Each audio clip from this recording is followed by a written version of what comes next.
Hi, welcome to Someone Else's Movie, the original podcast where an actor, writer, director, or nebulous industry figure gives a little love to a movie they didn't make. I'm Norm Wilner, senior film writer for Now Magazine, and this is the other thing I do. Oh, and I have news. On Thursday, August 15th, in Toronto at the Review Cinema at 6:45 p.m., I'll be presenting a screening of Jaws with friend of the show and guy who picked Jaws for the show, Paul Sun-Young Lee from Kim's Convenience.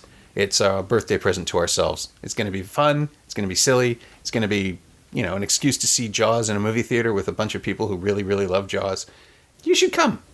Tickets are available at reviewcinema.ca. That's R-E-V-U-E cinema.ca. And I have been tweeting it out constantly from the show account. So, just keep an eye on Semcast on Twitter and you'll find a link.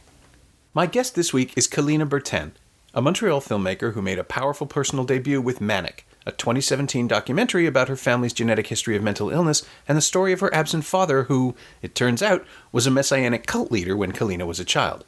It's now available for rental and purchase on Vimeo, and you really ought to see it. Kalina chose Mulholland Drive, David Lynch's amorphous 2001 mystery starring Naomi Watts and Laura Elena Herring as two young women in Hollywood on the trail of a mystery that gets more complex and more disturbing the deeper they dig. Lynch chose to describe it as a contemporary film noir, but that's like calling Eraserhead a domestic drama or Blue Velvet a small-town love story. He can call his movies whatever he wants, but there's always an undertow of psychosexual panic and horror corrupting the story from within that won't be denied. You may also notice that about halfway through, Kalina starts asking me what I think about the movie, subtly turning this podcast on its host and changing the fundamental nature of the experience we've been having, which is also strangely appropriate to the film. This is Someone Else's Movie. One film that I constantly go back to is Mulholland Drive.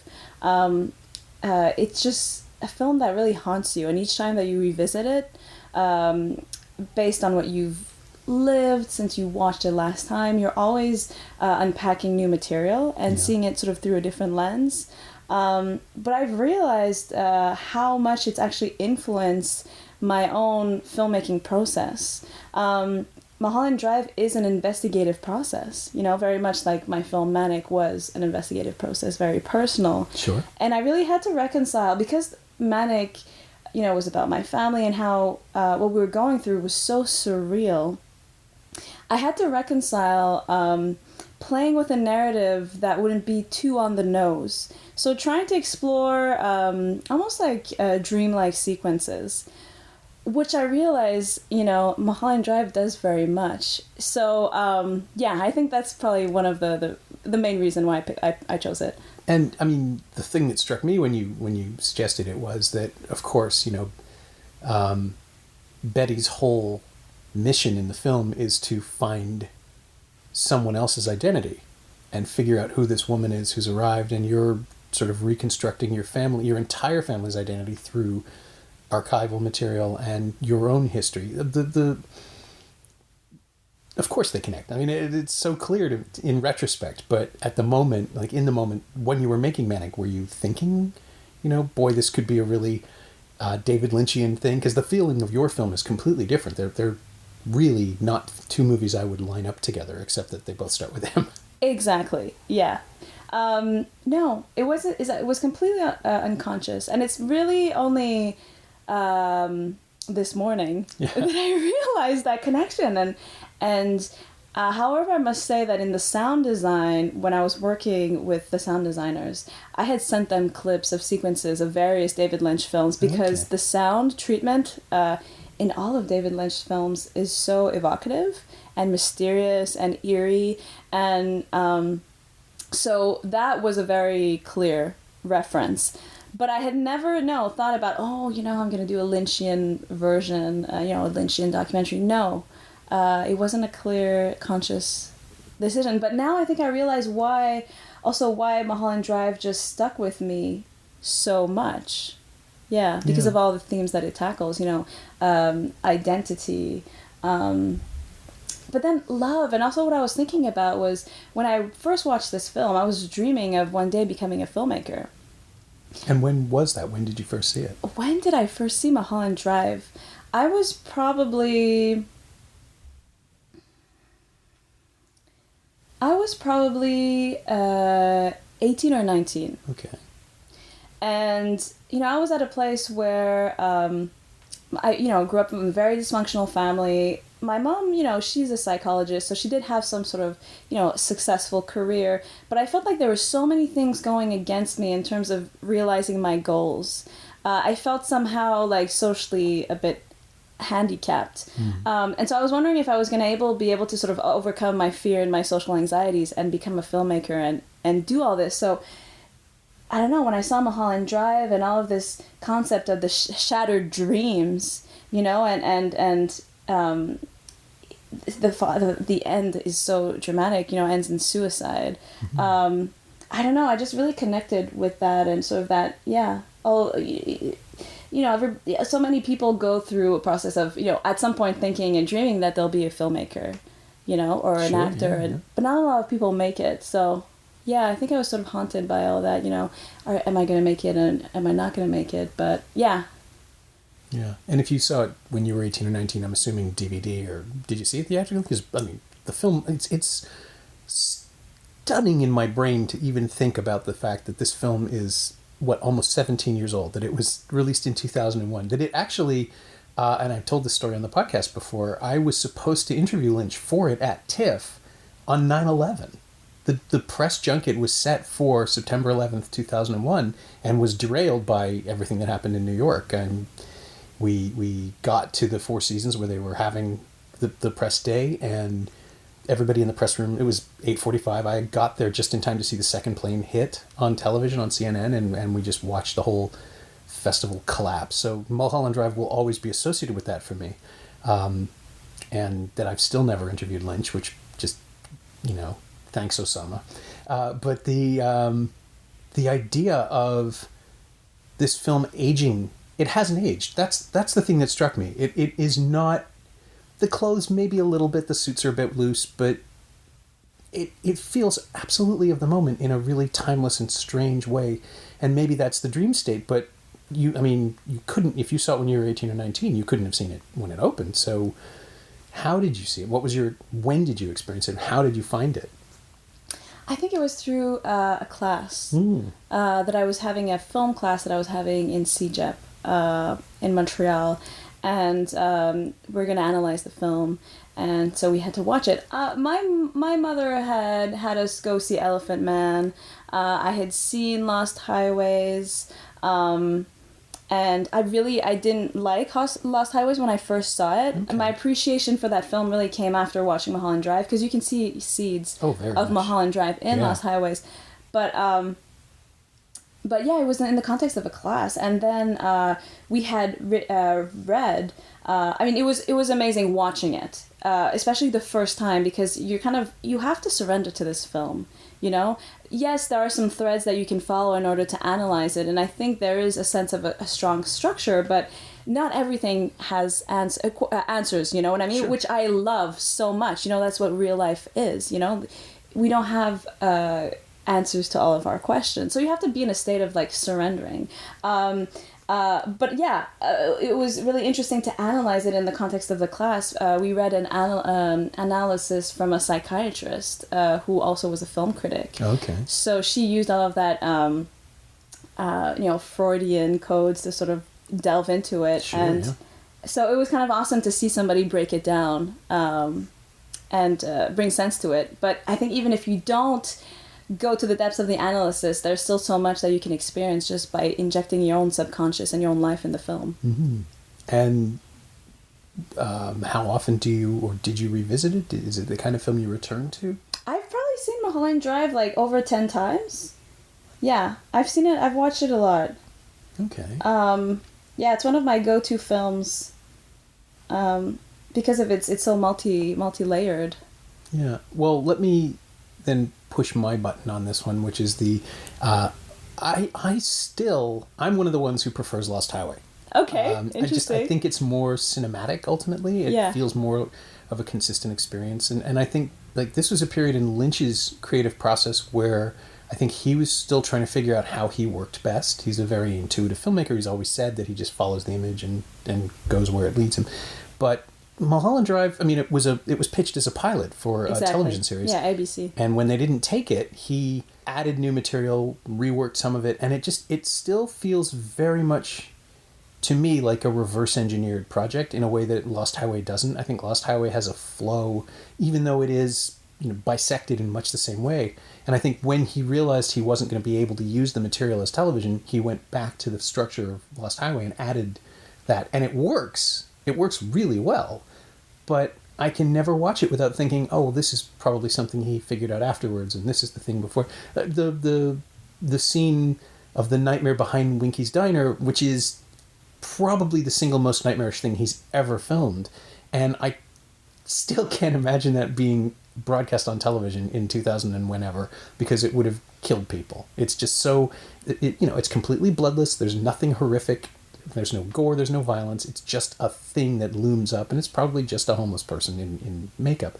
But it is so unnerving and disturbing.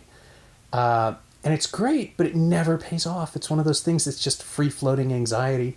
But that's what I love, is it doesn't always have to pay off. When you go to film school, you study, narrative arcs, and you're never supposed to introduce a character that doesn't lead anywhere. Sure. But David Lynch, throws that to shreds. And, that scene, it's one of my favorite scenes of the film. The way that it's shot, there's sort of this hovering, anxious camera, the sound design is so strong, and most of sort of the fear that comes out of that scene is from the very eerie noises that resonate. And what I really love also is that I feel like in David Lynch's work there's always this tension between the kitsch, the way that the actors are playing, they're not exactly on key. You know what I mean? You kind of feel like they're playing characters. I don't really believe in these characters 100%, but it kind of, I don't know, add some sort of layer of feeling disconnected. And in the context of the diner and being in Los Angeles, there's something that feels a bit fake about the whole thing. Yeah. But all of that layered on top of itself just creates such an original setting. And yeah, those characters, we don't see them. I mean, who we do see the homeless character at the end. So it's almost like he's talking about a dream. Right, and the whole, there's reasonable evidence to believe that the whole film is a dream. Sure, yeah.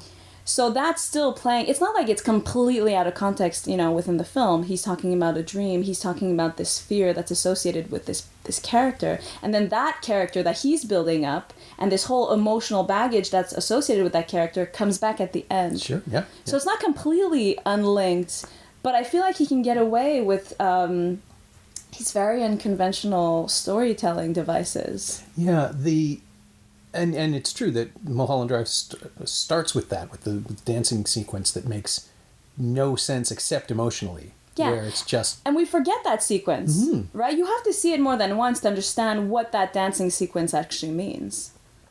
Exactly. And the just the use of, well, it's, as you're saying, the use of artifice, the way that people are... It started in Eraserhead, I think, where people are strangely formal, and the dialogue is a little clipped and mannered, and it sort of reached its apex for me with Blue Velvet, where it plays so beautifully into the idea that every single person you see is hiding a secret life, a completely different personality that only comes out when they release it, when they choose to bring it out, or when they are overcome and it has to come out. And then that, of course, is what Mulholland Drive is about. So whether or not it was always going to be the ending of the television series, which I assume it wasn't because he never thinks in endings, but it's perfectly setting up where this is going. And when ultimately he's backed against a wall and has to come up with an ending so he can make a movie out of this abandoned television pilot, suddenly he reaches to the thing that he's always reached to. It's the theme of Lost Highway. It's the theme of Blue Velvet.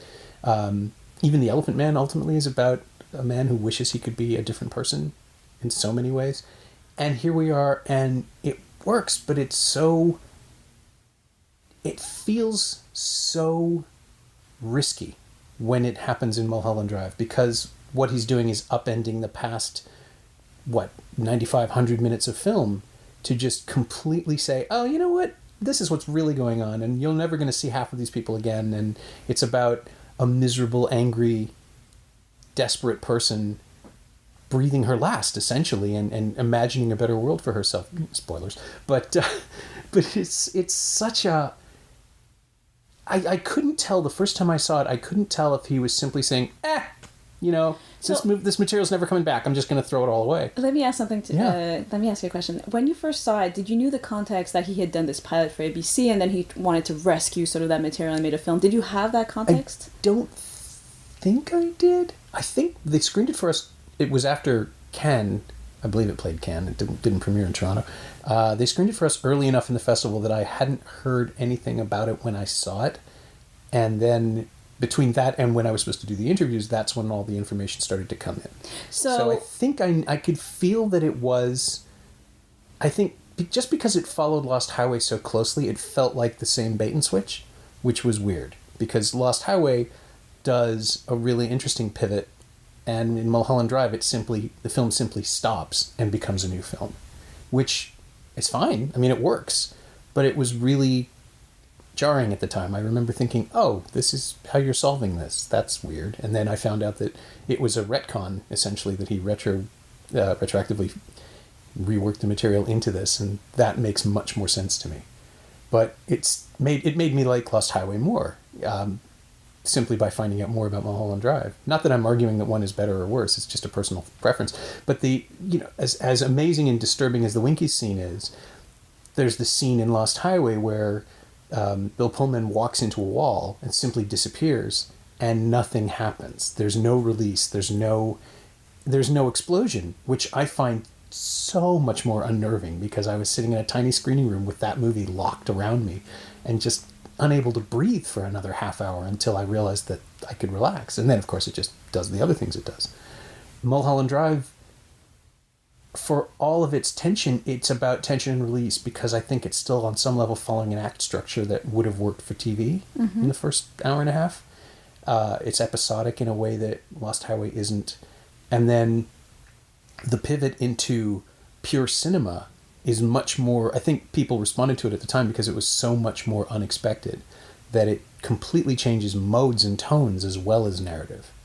But it's a huge ask for people, and I'm stunned that it paid off for him. I mean, really, that we're still talking about it 20 years later. It's kind of amazing.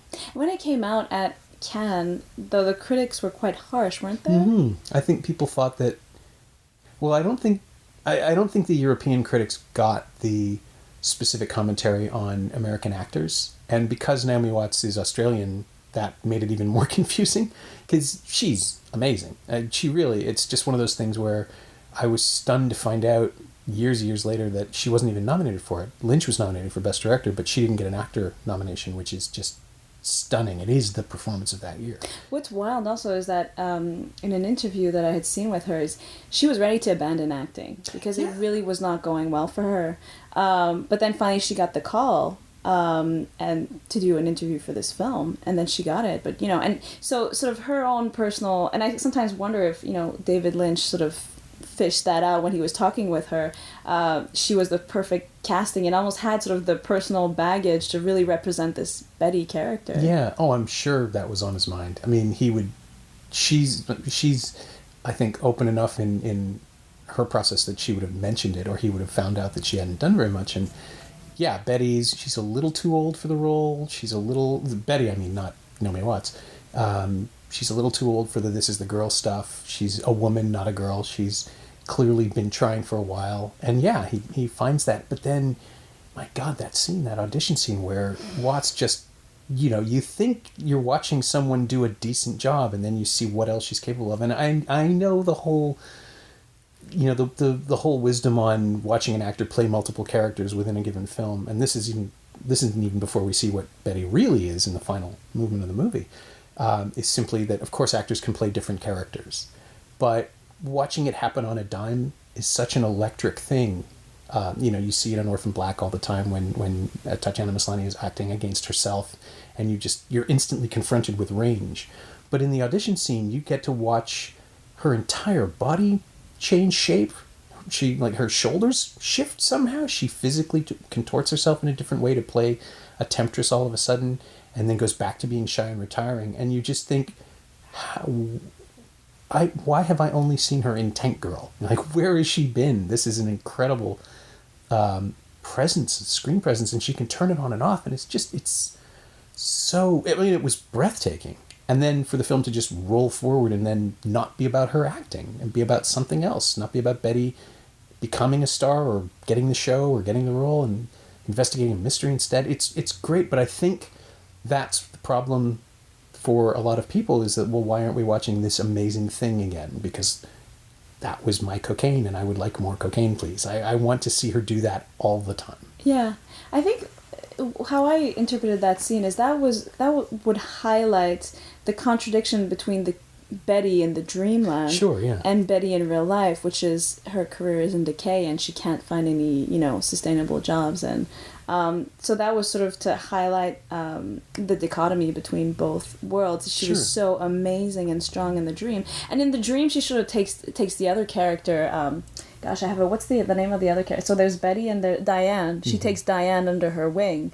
And whereas in the reality narrative, it's completely reversed. Yeah. So I always saw that, but it's true. It's a very compelling and strong scene. Yeah. Mm-hmm. And it's also a larger indication, too, when you go back and unpack the dream concept, that even though she has created this better version of her career for herself, she's still completely at the whim of everybody else. Betty doesn't... She impresses people, but they still have the power to cast her or not cast her. They call her in. They give her the opportunity. And then there are other strings being pulled, too, with whatever's happening to Justin Theroux's character, which is, again, something that I imagine would have unfolded over 2 or 3 seasons and not got where it goes, because in the end it doesn't go anywhere because it's not her, it's not important. That, I guess, the push-pull of... I'm always aware of construction, and the push-pull of knowing that this stuff wasn't originally supposed to go that way should frustrate me more, but in Mulholland Drive, somehow it works. As opposed to... what was it? There was a movie 3 or 4 years ago, a film called The Ape, that played Tiff and never surfaced anywhere else as far as I know. I want to say it was Scandinavian, Norwegian maybe, or maybe Norwegian. And it's about a man who wakes up covered in blood and has to go find out what happened to him. And the idea of the production of the film was that the actors wouldn't know what scene they were about to play before they played it. They shot it in sequence, and only the filmmaker knew what was going to happen next. And what you get, and I didn't know it at the time, I found out afterwards and thought, oh, that explains it. What you get is confusion because the actors are trying on some level to stitch it all together. And Mulholland Drive doesn't do that because it was pitched as a pilot, so everyone has the confidence that this will go somewhere. And then when it turns out to not go to that place and becomes something else entirely, that confidence reads as something alien to us on second and third viewing. I mean, you can just watch Justin Theroux and not fully grasp anything about his character because he plays it with such hesitancy, which is clearly the way he's been informed. Like, he's not just working with nothing.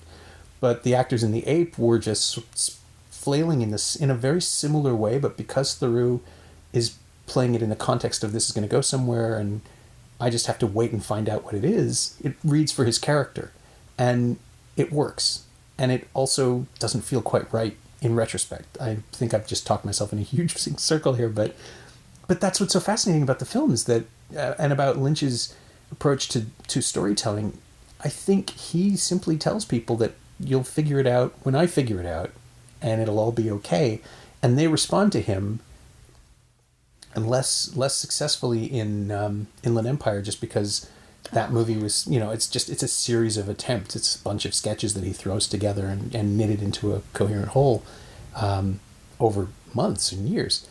But with Mulholland Drive, the thing that you just get the sense that the filmmaker is turning over an idea over and over in his hands, trying to figure out which way he wants to present it. And that works for the idea that we're watching someone's dream, because it doesn't need to be coherent. It just needs to feel real from moment to moment, which this strangely does. Mm-hmm.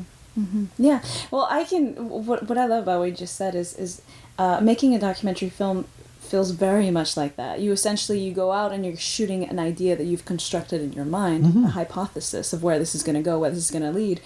But the best films are going to turn that on its head, you know, because you go out and you're confronted with real life, and you can't really control your characters unless it's sort of, you know, you're doing a project that has fiction and documentary mixed together, and you have a lot of control over the narrative.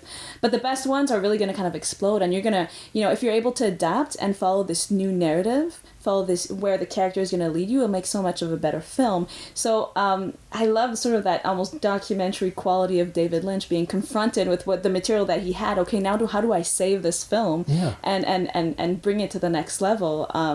It'd be really interesting also to analyze, okay, what was really in the pilot and what he shot, because he did end up shooting a lot of material to fill in those holes. Yep. Were you ever, did you ever investigate and try to pin down what was actual footage and what was reshoots? I never did. There is apparently an exhaustive guide. The pilot leaked at some point because back at the time, VHS tapes of pilots were being sent to television critics constantly, and I'm sure there are tapes out there to this day, and it's probably floating around online.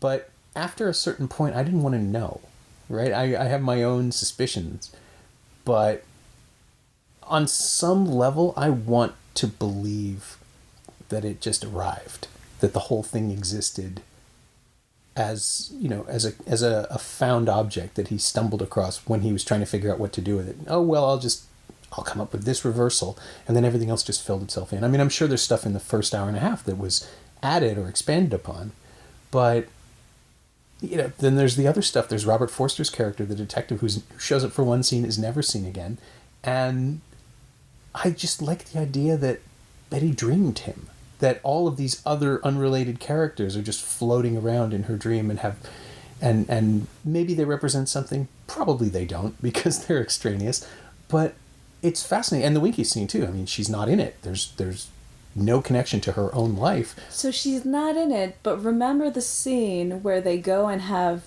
lunch at the diner? Yeah. And there's an actress who is blonde. It's not Naomi Watts, but she looks exactly like her, you know, short hair, blonde hair, and she has a tag name saying Betty. Mm-hmm. So you think, okay, somehow this space is linked to Betty's character. Right. And there's a dialogue between those two elements. David Lynch's not going to tell you what and how, but it's kind of up to you to dream it yourself. Mm-hmm. Well, the other suggestion that I've heard, which I can't fully discount, is that she's the monster, is that her rage is the thing that is coiled in the back of the scene, which is why she's not there. And why the scene is so uncomfortable is that her anger has reached out beyond her in this dreamscape and is ruining everything for everyone. And that's the thing that works the best about Mulholland Drive, is that, as you said, like what Lynch does with tone is this sense that the world isn't right. And it was something in the air too, because Donnie Darko was released the same year, and it has the same sense of an inexplicable wrongness in its world, which turns out to have an explanation, but it feels like, you know, after, and this is me trying to put a political spin on the context of the time, but, you know, this is a year after George Bush and Al Gore, and the decision, obviously the films were in production, Mulholland Drive would have been shot before the election, I think, but the world had, you know, the Clinton years were ending, you could feel that things were different or about to be different, and there's so much cinema from that point that feels like people trying to cope with it and not understanding the new, you know, the Y2K paranoia and all just the feeling that the world is about to be different when nobody had any idea why. And maybe also it's because of the 9/11 connection for me that I've built this theory over the years. But it feels like the movie version, and not necessarily the TV series, but the movie version of Mulholland Drive is about trying to understand why the world didn't go the way you wanted it to. And I mean, obviously, literally, that if you buy the dream theory that you're watching someone thrash out her anger at failure. But even without the dream sequence, I think there's still that sense that we've ended up somewhere we shouldn't be, and we're all paying for it on some level. No one has any real power. No one can change their fate. Fictional characters within the world of the dream go out and die or are abandoned into the world. I love the idea that maybe Diane didn't exist before she was thrown out of that car, that she just arrives there. She can't remember anything. She might as well be a new person. And if that's the way we're supposed to interpret it, then does that mean She is the manifestation of Betty's desire, which she can't speak to because in Deep River, Ontario, you couldn't be out, or even, I mean, we have no idea if she was out or even if she was acting on her sexuality. She's just, it's starting to rain. They're both just there for each other as though they'd been willed into existence, which, as it turns out, they have. Mm-hmm. See, I spend a lot of time thinking about these things. Yeah. I didn't realize Donnie Darko was another film that I was thinking of suggesting, because it's another film that I've thought a lot about, and it has, the component of mental illness. Is he mentally ill, or does he have access to this other realm that the other characters, don't really? Is it a gift? Yeah. Or is it a curse? I didn't remember they came out the same year. Yeah, well, they would have. Donnie Darko got postponed after September 11th, but Mulholland Drive opened in, I want to say, October, and Donnie Darko was on video by the spring of 2002. I think that's right. But they are very much, I think, dancing with each other in a really weird, unconscious way. And in much the same way that 1999 was this amazing Renaissance year for American cinema, and 2000 and 2001 sort of slingshot back to more conventional work, that makes Mulholland Drive and Donnie Darko stand out because they are so different, and they use mainstream elements. One is a detective story and one is a story about high school, but they're not. They're subversive acts upon those genres. And not to get too heavily into Donnie Darko because it's weird and impenetrable in a completely different way, but Mulholland Drive is the one that is... It dares to do the thing that Donnie Darko doesn't do, which is just be so completely consumed by sexuality, by desire. Donnie Darko it's high school, it's dating, everybody's weird and hormonal, but Mulholland Drive is about my favorite thing in the world, which is two people blindsided by a connection.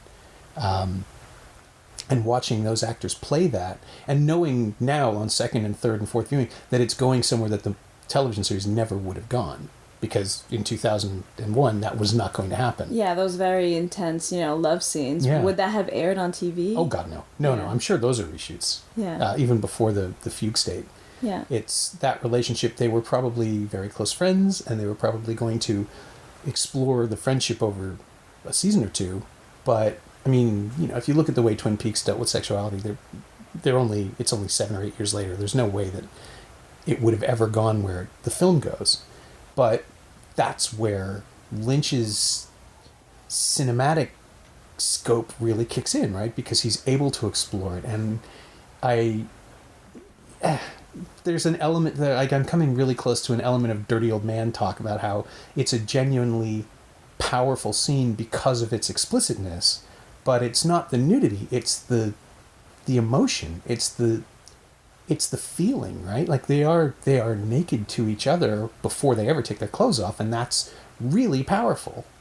And again, nothing you could have ever done on television. Like that relationship couldn't have happened in, maybe now on cable, but certainly not in 2001 on CBS or ABC. But it changed the film too, because then all of a sudden it was this sexy movie.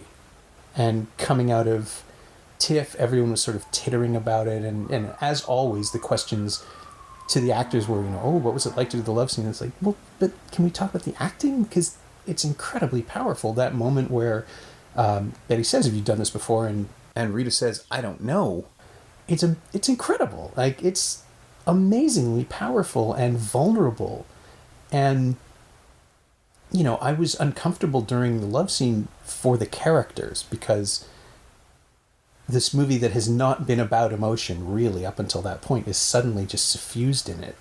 And there you can realize, he's setting up the ending, which is that now we can understand how empty she feels without this in her life. But I think it might be his biggest risk as a filmmaker to shoot that, because nothing else he'd ever done. Blue Velvet's treatment of sex was very weird, and you get the sense from a lot of his earlier movies that sex is very icky to him. Like, Eraserhead produces mutant babies, and The Elephant Man isn't allowed to explore that avenue in the film.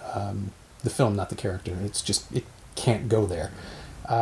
Blue Velvet, sex is the thing that destroys everything and unseats you and makes you ugly and to the point where you're lit badly. It's something that, I don't know, filmmakers don't usually deal with it that way. Bodies are eroticized, lighting is flattering and beautiful, and people shoot through, shears and shimmers and things. And Lynch has always viewed sex as wild at heart. It's the thing that unseats everybody, destabilizes them. Lost Highway, there's that whole "you will never have me" thing. And here it is about connection, and passion is rewarded, and that's the pivot I wasn't expecting from him. A film that actually treats emotional connection and love as something worth chasing, as opposed to the corrupting factor that unseats all of America, which has previously been like Twin Peaks too. Sex is a destroyer. So here we are, and it's really potent. You've had this moment of total terror at the Winkies, and now this, where two women are allowed to be together by the film, and then it's all ripped away from us. It's all this height of passion leads to the cratering of everything in Club Silencio. And do you think it could be actually that these two characters are one? Had you ever... Well, that's the theory, right? It's like the two sides of her ambition and her emotional identity and everything.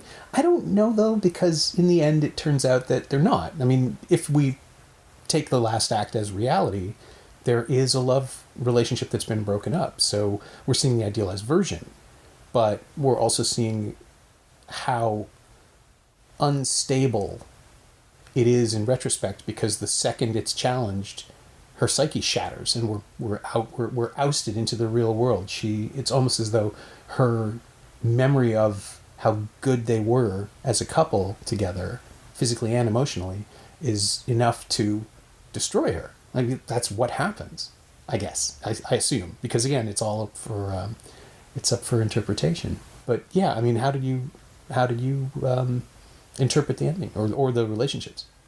No, I mean, yeah, I totally chime into what you were saying, but as you were talking, I was wondering, what if these two characters are actually one, you know? But I had seen it, that sort of, you have a reality and the scene and the dream. And in the dream, everything's reversed from reality. But I was curious to know what you thought about the final scene in the theater. Well, no, the Silencio. In Club Silencio. Yeah. I saw that as sort of coming to the realization that this is a dream, that what you're seeing is not real, and it's sort of the horror of that. This is a form of a lie. We all lie to ourselves, and then in the dream world we try to escape that, or even in reality we try to escape that. But when you're confronted with the truth, it's sort of a horrific moment. And in Silencio, there's all that tension between magic and horror, and it's a very unsettling scene. Mm-hmm. Yeah. Yeah, it's what you were saying about his use of sound. It's the design of it is, we're intended to call attention, we're intended to have our attention drawn to the concept of silence, no hay banda, and the fact that we're stranded alone in this space with people. But the movie breathes in a weird menacing way throughout, and then it suddenly stops, and we're destabilized again. We're somewhere else, we're somewhere new, and Betty is freaking out in a way that nothing could prepare us for. She's been so composed and so contained, except when she's acting, when she brings it all out, and then we suddenly understand that's so essential to her character. But when she starts to lose her composure, it's terrifying in a way that doesn't make any sense, except that it does. Like, the emotional takes over, and we stop thinking about plot or what this means. And then it turns out that nothing else matters, because we're watching the dissolution of that identity completely. And it is just so unnerving. I remember just sitting there thinking, is it over? Is this it? And then realizing that there's still half an hour of movie left, and what the hell is happening? But that's, again, if he was reaching back to Lost Highway and being comfortable with that kind of bait and switch narrative and pulling the rug out from us with purpose, it works perfectly for this material, because we are in a place that, and I assume also that this is a reshoot, that the Club Silencio stuff would have been added, because you couldn't put that in a pilot. It's too big a sequence to start something, right? It would either be the ending of the first episode, or it would be something that happens seasons down the road. It's such an ambitious scene. Now that we're talking about it, I'm thinking about the theater and the red curtain, and it reminds me of sort of that, time capsule or no man's land scene in Twin Peaks where they always go back to, that texture of the red curtain. The red room, The theater is a little bit kind of like this vessel that's outside of the story, but that reveals so many important elements. Mm-hmm. I mean, it's almost as though it exists apart from either storyline, either reality, and is just there for us to cross into it, which I guess is also something that he's done before and played with.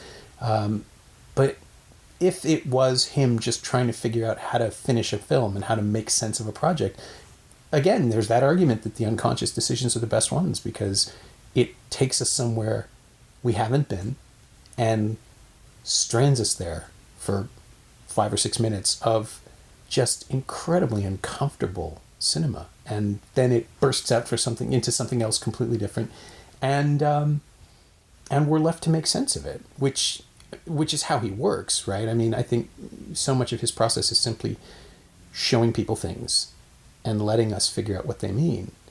But Mulholland Drive, I don't know what it was. I think it's the emotional intensity that just sort of peaks and explodes, leaves people flailing to figure out what they'd seen in a way that other movies hadn't up to that point. And I'm trying to remember who it was. Somebody said it fairly recently, that if you are intent on understanding a movie from the inside out, if you need to know what an ambiguous movie means, then you're failing. Then you're not allowing the movie to just do what it wants to do. But the nature of Mulholland Drive, there's a blue box, and there are mysteries, and there are puzzles. There are things that were supposed to be solved over episodes, over seasons of television. Much like Who Killed Laura Palmer, which he said he never really cared about the answer. It was what the question revealed in people. And in Mulholland Drive, he has to wrap all that stuff up, or at least find meaning for them really quickly in terms of screen time. And so you just feel like you're being whiplashed into an explanation, but it's so stylized that it can't satisfy people who need concrete answers. I can only imagine how the television show would have frustrated people, just because it's so clearly not interested in real world explanations for half the things that happen. And then you end up in someone else's head entirely. It doesn't really matter, because it's all a hallucination. If you want to write it off, yes, it's a perfect explanation. It was all a hallucination. But where I usually respond very badly to the idea that something was all a dream, because it just speaks to laziness in a filmmaker, this one doesn't do that to me. This one feels more organic, I guess. I was going to say constructed, but I think it just feels like it grew out of the first version of the story, and we kind of just got trapped inside of it as viewers. You brought up the notion of the blue box. Mm-hmm. What did you associate with that? What did the blue box mean for you in your interpretation? I don't think I have an association. I think it is a prop. I think I just see it as, I've always liked the Pulp Fiction thing, the explanation for what's inside the briefcase. It's what Tarantino said, 2 lights and a battery. It's whatever you need it to be. And I think for my interpretation, the idea that it doesn't contain anything makes more sense, because Betty is hopeless, because this is all an attempt to not be hopeless. And if there's nothing in there, that's an accurate representation of how she feels, right? Like if it's about a woman who is finally breaking down to her last psychic strands, and this is the end, isn't that what it would feel like? Isn't it about emptiness and having nothing? So, I don't know. I don't think there is anything in there. I think, obviously she sees things, but I think that's all just part of a desperate attempt to stitch her life back into something that would have meaning and fulfillment. And I don't want to necessarily argue that suicidal depression is an unfixable state, because this is a movie and it's an artistic interpretation of that state, and maybe if she'd held out, something else would have happened, but we're supposed to feel her despair, and we do. So, yeah, I don't know. I don't think there's anything. I think that's like we're seeing someone run out of stuff, and the spark's going. And what about the character of the grandparents? Like 2 old characters who kind of take her under their wing in the beginning when she's coming out of the airport, but sort of come back to haunt her towards the end. They turn on her. Yeah. Right? I'm assuming that, again, she's rejecting them, but we're seeing everything from her perspective. So I don't know if it's a legitimate rejection or not, but she can't be with them. And that's the thing that comes through, that she doesn't want them around, and they've become repellent and disturbing and horrifying. Yeah, Betty's just pushing everything away, or Betty Diane, whatever you want to call her, is just, she's in a place where no one can help her, and she won't allow herself the possibility of help, and it all just has to end. And yeah, it's a really compelling state of mind in that film. When you're in it with her, you know, he's really good at transferring emotional states to cinema, just the way that other directors after Twin Peaks came out tried to duplicate the sense of disconnect, and just the way that he can linger on someone crying and make it the most unsettling thing in the world. Laura Dern breaking down in Blue Velvet, or Sheryl Lee in Fire Walk With Me. It's excruciating. You don't want to look at the screen because of the intensity that's coming off of it. And it somehow eludes everybody else, but Lynch can do it without even trying. And whether that's because he gets actors who trust him and give it all the way and hold back for other filmmakers, or because he's just figured out the alchemy of where to put the camera and how to hang a light, no one else can do that. And Mulholland Drive is just that for 30 minutes at the end. Just this unbelievable mounting intensity that will not stop until the gun fires. I mean, I feel like even now I'm trying to protect the spoiler. And like, there's no way people don't know how this movie ends. Yeah. But it's like you're there with her. You feel her despair, and by the end of it, it's like, yeah, no, nothing is ever going to make her you believe how she feels. You accept it. Nothing is ever going to make her happy again, and this might as well just be over. And it doesn't feel like a release when it happens, but it does feel like there was no other way, which I still find very disturbing, because I generally find myself to be a pretty optimistic person. But yeah, it's just, you just end. It ends and you end, and the movie ends, and you go back to your life, and it's haunting. Yeah, it's very, very haunting. Do you think we'd have a contemporary version of such a, I'd call it visionary film? I don't know. I feel like a lot of things that I'm seeing lately are so... I feel like we'd need another Mulholland Drive, something that really questions the form and explores cinema in such an unsettling way. Yeah. I wonder if it's possible. I mean, just because the circumstances that created it are so specific that it was, it was an accident. He had to come up with a way to finish it, and it wasn't the original... Whatever the original ending was, this isn't it. And because it was a transition from television to film, because it was, going from all ages broadcast to a hard R of language and violence and sex and whatever else you wanted to put in, I don't know that you could make this happen a second time without feeling contrived, without feeling calculated. There are lots of other movies that try to do something like this, but they're all direct-to-video mysteries, and they're bad. Like they get the wrong things. They take the wrong things away from it. I don't know. I think Soderbergh could probably come up with something similar. Unsane has moments that feel as destabilizing as Mulholland Drive, but they're only moments, and it's about a character with an unreliable perspective. But that's not what the movie's about either. The movie's it's a thriller about some other stuff.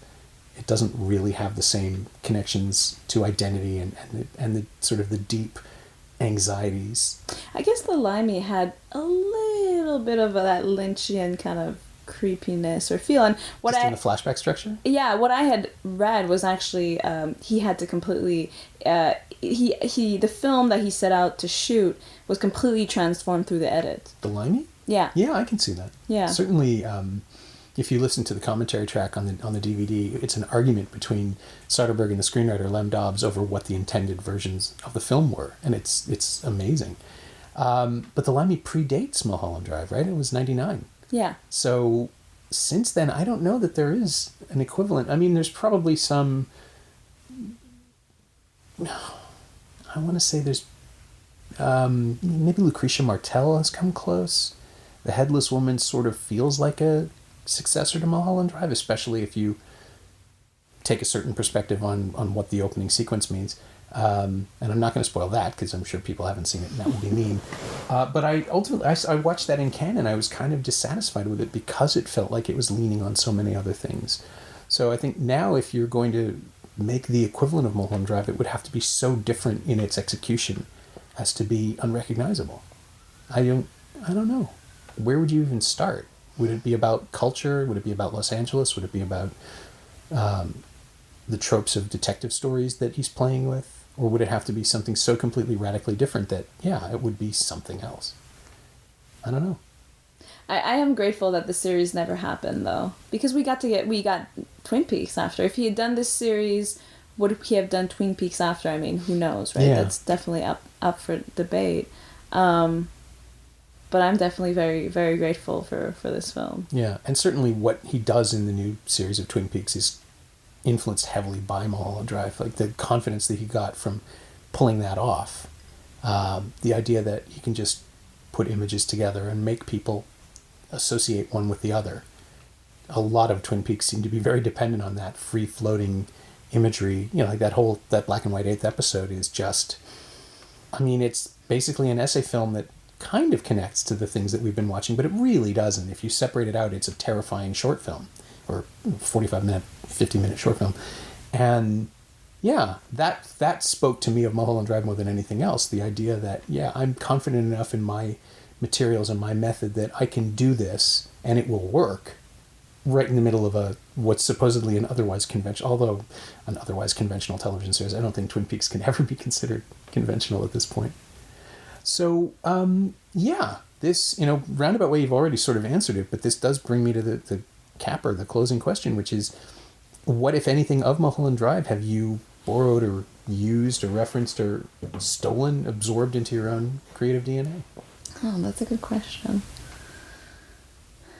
Well, you said the influence came out after the fact. Absolutely, yeah. And sort of rethinking about Mulholland Drive after having made my film, I thought it was so interesting, sort of this investigative narrative combined, taking place in a dream setting. My film was investigating my father's life and putting the pieces together and questioning his identity. And in Mulholland Drive, there's this whole question of identity. Betty doesn't know who she is, and they're trying to find out who she is, piecing that together. But then because there was so many loose ends, like in Mulholland Drive, we can say there's a lot of narrative loose ends that kind of get resolved, I think. But you have to be creative in your own interpretation, and your own analysis. And in my investigation with my father, there were so many questions to address and so many loose ends, and I couldn't address everything. There would be way too many characters, sure. Way too many storylines. So I just kind of had to accept that there was going to be some level of chaos within the story, but that was okay, because the reality was that my life was chaotic growing up with my father. My life was chaotic growing up with my siblings. But then I really wanted to sort of, integrate that chaos in a way that would be cinematic and compelling. What kind of storytelling devices could create sort of that dream-like feeling? And it was through the archives, essentially. We wove in archives to sort of bridge past and present. Mm-hmm. So, I mean, very, very loosely, those are elements that I feel could have influenced me. And, I mean, also I've had critics say that, the music of Manic reminisces very much David Lynch's style. For me, it was more in the sound design, but I can definitely feel like, in the music, there's sort of this unsettling kind of mystery that is woven and unravels throughout the whole film. Yeah. The idea of exploring your own family history is tantamount to archaeology. There's a film this year, 306 Hollywood, that excavates a grandmother's home through her belongings, which Mike hated. I just found it so affected. But the idea of digging into your own past, into your own family's past, eventually is going to reveal things about yourself. You're basically telling your own origin story in a way that Mulholland Drive doesn't, because its revelations are still closed off. We don't really get to see how things happened. We just see the the aftermath. We see the carnage and the detritus. So did you find anything in the course of Manic that truly surprised you? Is there anything about yourself that you learned making your film? Definitely. But to go back to Mulholland Drive, I Sure. think there are little pockets where you get a bit of backstory. Flashes, yes. Yeah, flashes, right? I mean, there's the party scene, right, where she goes up to the mountain, and then you kind of see most of the characters. The cowboy's there, you know, Right, Justin, The Rocks is there, and then...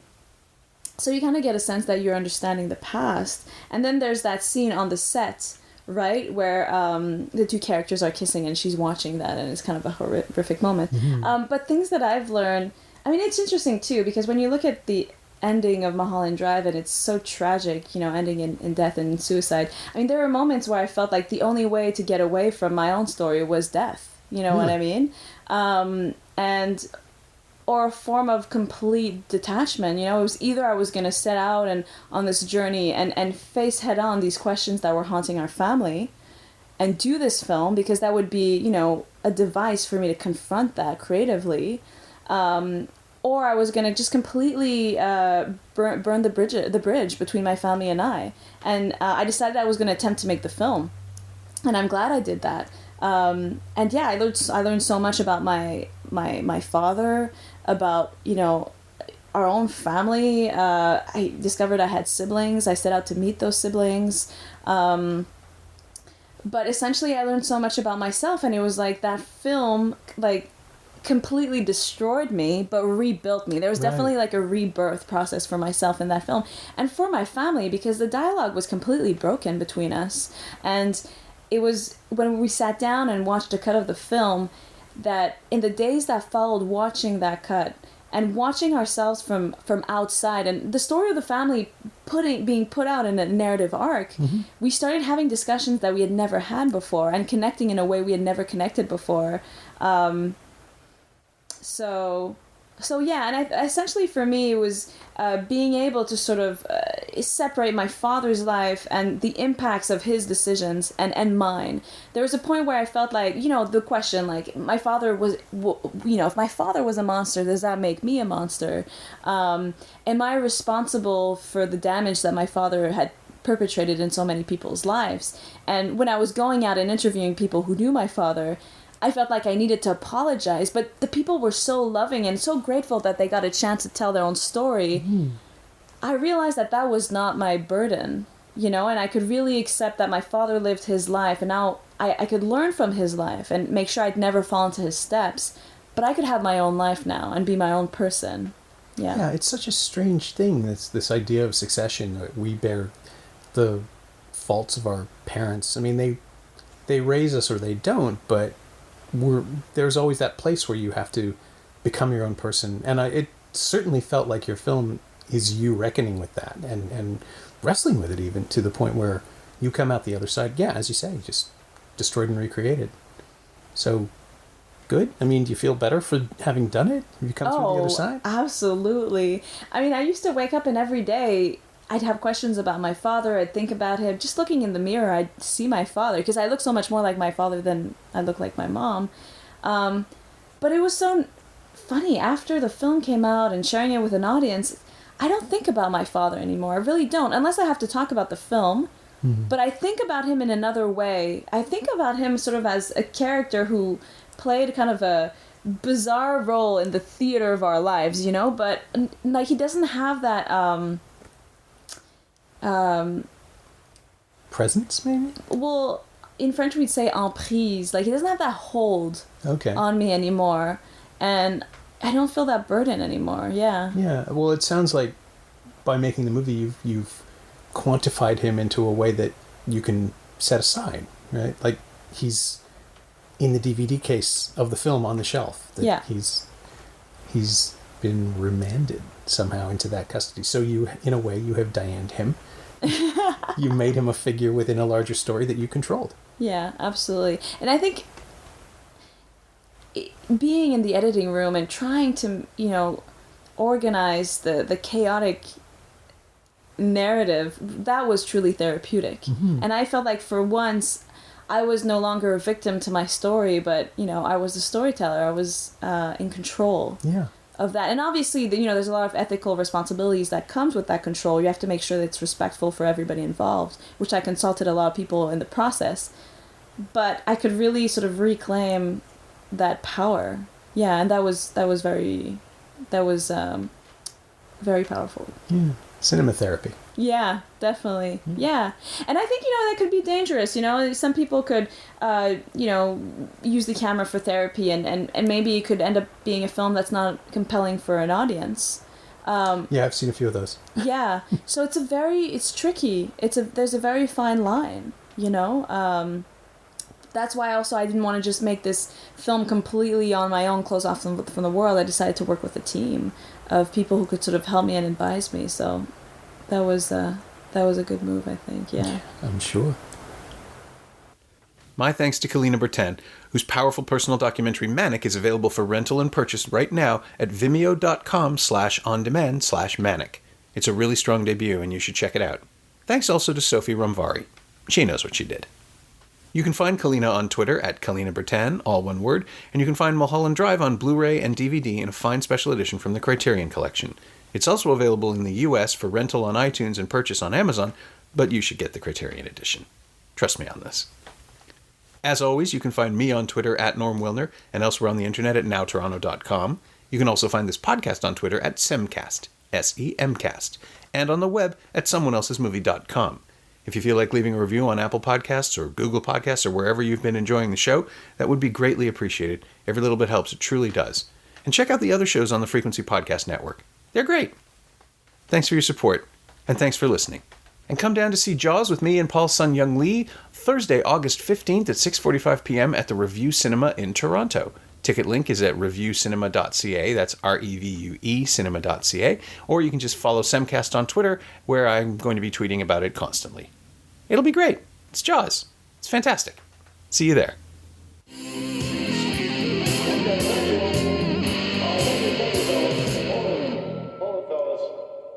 I'm afraid you're just too darn loud.